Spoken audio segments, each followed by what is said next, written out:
right, we're going to talk about example 2 in topic 6.12.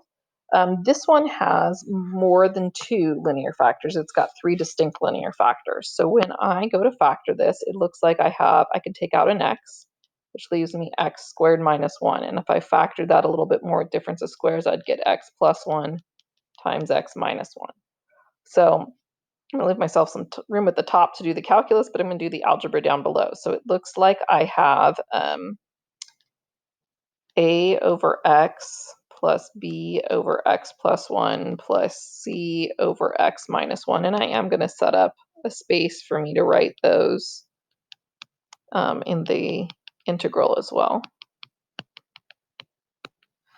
All right. And then I know that I am equal to this 3x squared. I'm not leaving myself enough space. Let's try that again. So 3x squared minus 7x minus 2. So I need to multiply by what's missing. So I know the x plus 1, x minus 1 is missing, and I just happen to know that when I multiply those together, I get that x squared minus 1. So I'm really going to multiply by x squared minus 1. So when I distribute that through, I get ax squared minus a. Then I know this one is missing the x and the x minus 1. So I'm going to distribute bx through, so I get bx squared minus bx. Then I notice in this one that the x and the x plus 1 are missing. So I'm going to distribute through the cx. So I get cx squared plus cx. All right, so now I'm going to set up an equation, but this time I have 3 terms, so I'm actually going to set up 3 equations. So I first have the x squared equation, which is 3 equals a plus b plus c. Then I have the x equation, which looks like I have negative 7 equals negative b plus c.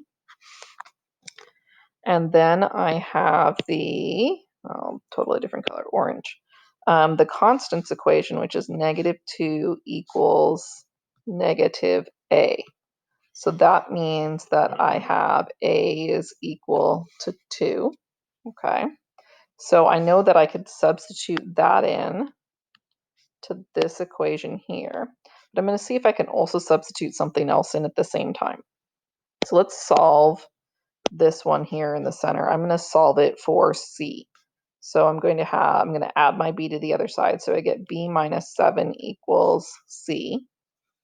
So in this third equation, I'm keeping the b, but instead of the c, I'm going to put in b plus, or not b plus, b minus 7.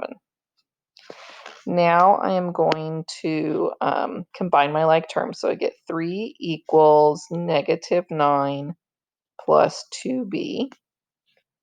I am going to add the 9 to the other side. So I get 12 equals 2b. And so that means that b is equal to 6. So I know that a is 2, so I could actually plop that in here. A is 2, b is 6.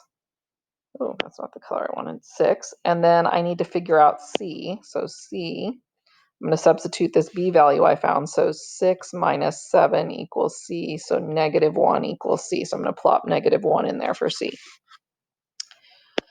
All right, I'm going to go ahead and integrate this. The numbers on top are just coefficients, so they all are 1 over something, so they're natural logs. And we've gotten really lucky that our coefficients in front of the x's have been 1, so we don't need to worry about u substitution.